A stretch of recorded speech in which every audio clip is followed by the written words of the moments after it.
Zuwena had always dreamed of a loving family, and when she married into the Komba household in the lively town of Ndele, she truly believed she had found her forever home. Her husband, Eli, was kind in the beginning, and his family seemed warm enough. But everything changed after the wedding. Slowly, the smiles disappeared. The respect faded.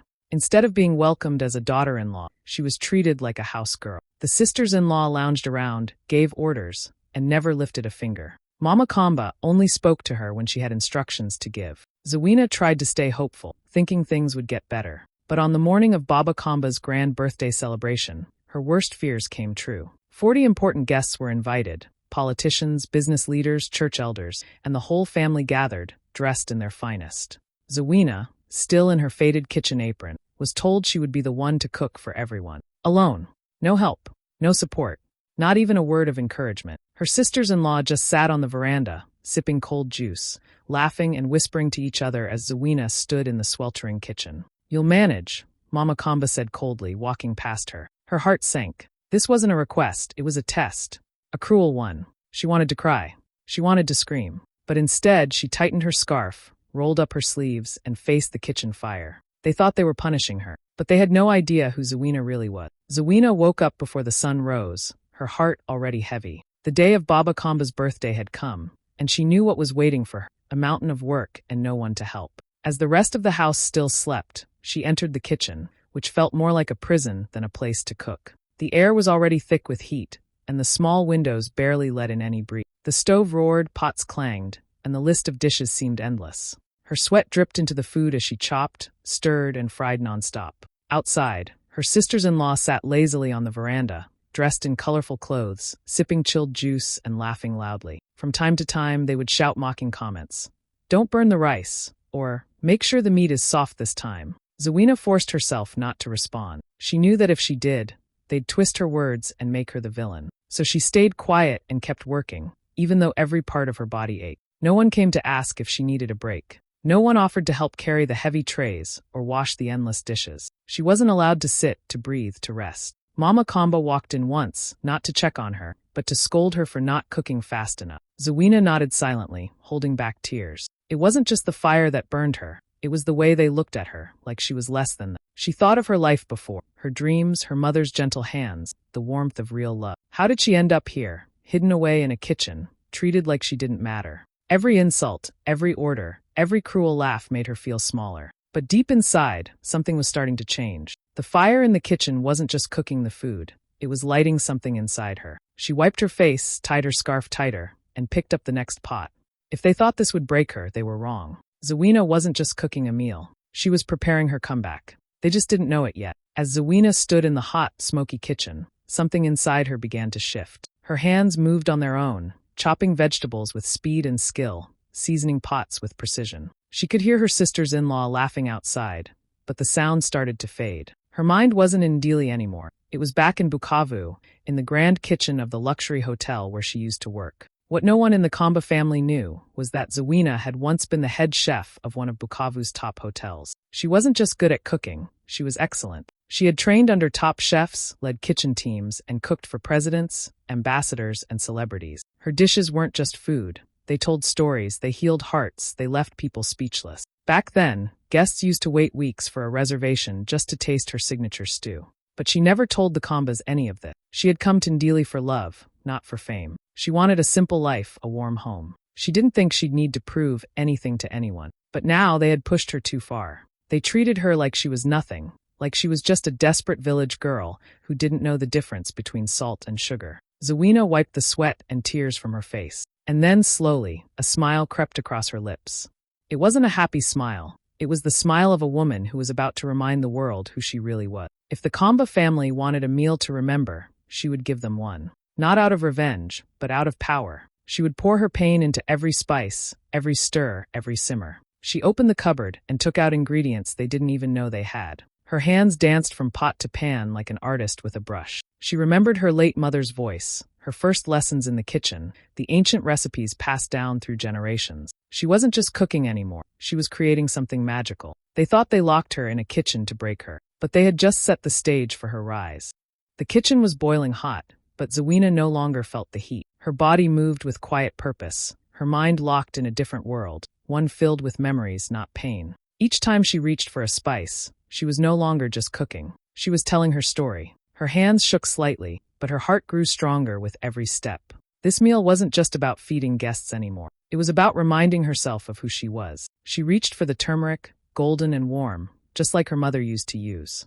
The scent brought tears to her eyes, but this time, they were not from sadness. They were from memory. Her late mother had taught her that food carried emotion. If you cook with pain, people will feel it, she had said. But if you turn pain into power, your food will never be forgotten. So Zuwena poured her pain into every stir of the spoon, every sprinkle of salt, every drop of oil. She began preparing her mother's most guarded recipe, a royal stew that had only ever been served to chiefs and kings in her ancestral village. A sacred dish, one her mother swore should only be used when the moment truly mattered. And this was that moment. The recipe was complicated, layers upon layers of spices, slow cooking, exact timing. But Zuwena knew it by heart. It was written in her soul, passed down from generations of strong women who cooked with love, pride, and quiet strength. As she worked, the kitchen filled with a powerful aroma, rich, deep, and unforgettable. It was like nothing the Kombas had ever smelled before. Outside, the family laughed and posed for photos, completely unaware of the masterpiece being born behind the kitchen door. They thought they had crushed her. But Zuwena was rising, one spoon at a time. With every pot she placed on the fire, she whispered softly to herself, "This is for you, Mama. This is for me." She didn't need revenge, she had flavor. She didn't need loud words. She had turmeric, cloves, garlic, and grace. The dish she was creating wasn't just food. It was her pain, her history, and her future, all in one bite. The Komba home buzzed with activity as the sun reached its peak. Cars lined the street outside, one after another, each carrying important guests dressed in their finest clothes. Men in sharp suits and women in sparkling dresses stepped out with smiles, ready for an afternoon of celebration. Inside, the Komba family moved about proudly, greeting everyone like royalty. Baba Komba stood tall, shaking hands and laughing loudly. Mama Komba was all smiles, pretending everything was perfect. But then something unexpected happened. As the guests made their way toward the backyard where the tables were set, a smell began to float through the air, rich, deep, and unfamiliar. One by one, people stopped walking. They sniffed the air, looked at each other, and raised their eyebrows. It wasn't the usual party food smell. No, this was different. It was bold, powerful, almost emotional, like something that pulled you in and whispered, "You've never tasted this before." The guests started whispering, "Who cooked this? Did they bring a chef from Kinshasa? I've never smelled anything like it." Even the children stopped playing for a moment, their noses twitching in the air. Mama Komba, who was busy showing off her outfit, froze mid-sentence. She sniffed once.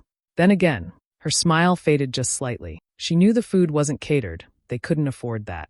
She turned toward the kitchen, confusion written all over her face. Could Zuwena really have made this? Inside, Zuwena was still working, her hands steady, her heart calm. She could hear the silence that had taken over the yard. She didn't need to look. She knew the smell had reached them. That was her magic. She hadn't even served the food yet, but she already had their full attention. Back outside, Baba Komba laughed nervously. "Ah yes, lunch is coming soon," he said, trying to act like everything was under control. But the truth was, no one was talking about the birthday decorations or the speeches or the cake. They were all thinking about the food. And in that moment, the power began to shift. Zuwena hadn't stepped out of the kitchen yet, but already she had entered the room, through scent, through memory, through skill. The guests had arrived, but they didn't know they were about to be transformed.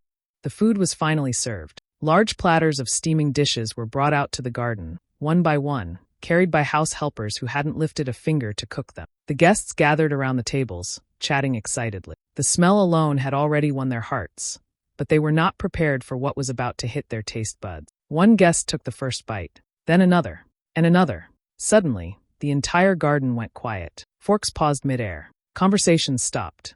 All that could be heard was the sound of chewing, slow, thoughtful, amazed. Then, out of nowhere, a loud clap. Then another. Soon, the guests were on their feet, clapping, cheering, praising the food like it was the star of the event. Some laughed in disbelief. Others just closed their eyes, savoring every bite. "This stew, what is this?" someone asked. "Where did you find this chef?" another gasped. "I've never tasted anything like this in my life," an older woman said, wiping a tear from her eye. Baba Komba stood up proudly, fixing his jacket. He raised a hand to quiet the applause. "Ah yes, thank you, he began. "It's all thanks to our family's great effort. We take food very seriously." But the guests weren't satisfied with that. No, one guest interrupted. "We want to meet the cook. Bring them out now." Baba Komba hesitated. He looked at Mama Komba, who looked away, clearly uncomfortable. But before they could speak, the kitchen door opened. And there she was. Zuwena stepped out slowly, still wearing her old apron, stained from hours of cooking. Her scarf was a little crooked. Her face was tired, but her eyes were alive. The moment the guests saw her, they gasped. Some clapped even louder. One woman covered her mouth and whispered, "I thought she was just the house girl." The applause turned into a standing ovation. Zuwena looked around, overwhelmed but calm. For once, all eyes were on her, not with pity or judgment, but with respect. Baba Komba stood frozen, unsure whether to smile or sit down. His lie had been exposed in seconds. Zuwena didn't need to say a word. The food had already spoken for her. As the clapping slowly faded, the guests began gathering around Zuwena, asking questions, showering her with praise. Some asked for recipes, others just wanted to shake her hand. For the first time since she arrived at the Komba home, Zuwena felt truly seen. Not as a helper, not as a burden, but as the woman she had always been, skilled, strong, and unforgettable. In the crowd stood a woman in a sleek dress, watching silently with sharp eyes and a soft smile. Her name was Madame Kwitu, one of the most respected food critics and restaurant investors in the region. She wasn't easy to impress. People often feared her review. But today, she looked like she had found gold. She stepped forward, holding out her hand to Zuwena. "That dish," she said, her voice calm but full of excitement, "was more than just food. It was art, emotion, power." Zuwena nodded shyly, still holding her apron with one hand. "Thank you," she whispered. But Madame Kwitu wasn't done. She smiled and said, "I want to make you an offer. Come to Kinshasa. Let's open a restaurant together. Your name, your vision, your flavors. Fine dining, African fusion. I'll handle the business side. You just do what you did today." For a moment, the entire garden went silent again. Everyone turned to look, first at Madame Kwitu, then at Zuwena, then at the Komba family. Baba Komba's smile dropped. Mama Komba's mouth opened, but no words came out. The sisters-in-law blinked in disbelief. Zuwena looked around. Her heart was racing, but she stood tall. She had cooked for hours in sweat and silence, cried in the shadows, been mocked and ignored. And now, right in front of the same people who treated her like she was invisible, she was being handed a future, a powerful public future. On her terms. She smiled softly. "I'd love that," she said. Cheers broke out again. Guests clapped, some even hugged her. Someone was already taking photos for social media. In the corner, her husband stood frozen, his face pale. He had never even asked her what she did before they married. Now he realized, he never really knew her at all. But the world was just starting to. That night, the Komba house was quiet. Too quiet. The guests had all gone home, but their words still echoed in the air. Everyone had seen it, Zuwena's moment. Her food, her power, her future. No one in the family could pretend anymore. They couldn't ignore her, laugh at her, or treat her like a servant. The truth had arrived like thunder, and now it sat heavy in every room. Zuwena moved calmly through the house, folding her clothes, packing her few belongings into a worn suitcase. She didn't rush. She didn't cry. She had spent too many nights in this home feeling small. Tonight was different. Tonight, she was walking away with her head held high. Tucked inside her bag wasn't just her scarf and kitchen apron. It was a signed contract from Madame Kwitu. A real business deal. A future in Kinshasa. Her own restaurant, her own name on the sign, her own rules. It was more than she had dreamed of, and yet, it felt like everything she had always deserved. She looked around the small room one last time. The same room where she had cried in silence, where she had prayed for strength, where she had almost given up. And then she smiled. Not out of anger, but out of pride. Because she wasn't leaving with bitterness. She was leaving with purpose. As she stepped out into the night, a notification buzzed on her phone. Then another. And another. Her social media, once silent, was now lighting up with new followers, chefs, influencers, food lovers, even reporters. Photos from the party had gone viral. People were already calling her the rising flame of African cuisine. She walked past the living room where the Komba family sat in silence. No one dared stop her. Her husband looked up, his eyes full of regret. But Zuwena didn't pause. She had begged for their love once.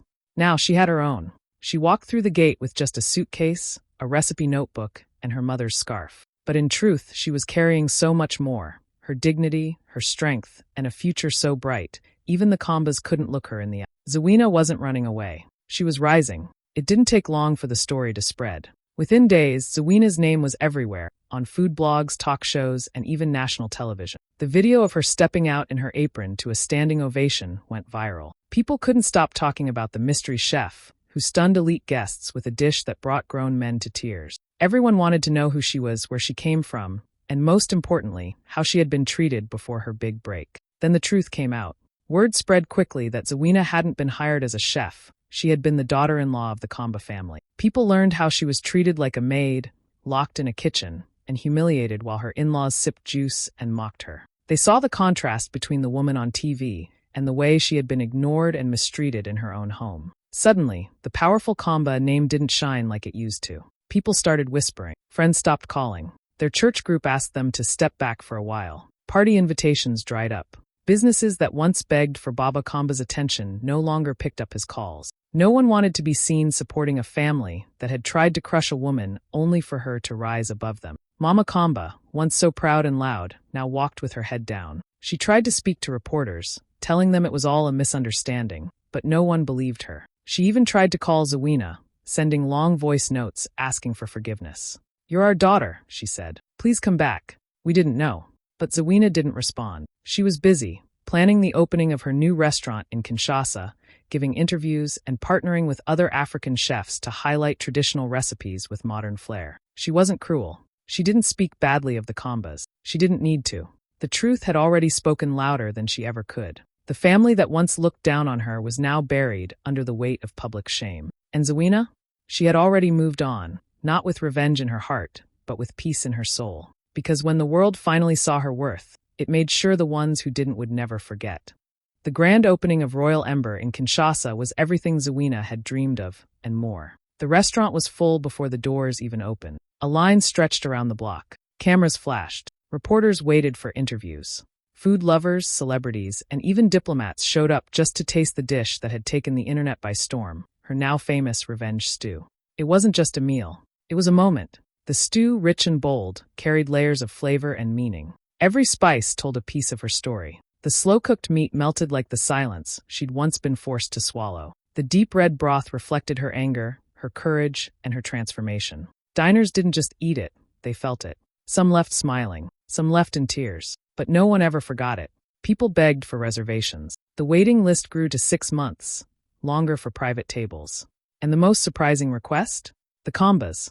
Word spread that Mama Komba had tried to book a table under a different name. Baba Komba had asked a friend to pull strings, but Royal Ember had a strict rule. Zuwena chooses who sits at her table. She never said yes. She never said no. She simply let them wait, because the stew wasn't made to impress the rich or please the proud. It was her victory, cooked in silence, served with strength, and spiced with freedom. Zuwena had once been hidden in a kitchen no one cared about. Now she stood in the spotlight, not because she demanded it, but because she earned it. And the dish they'd never forget? It wasn't just food. It was her voice, her power, her story served hot.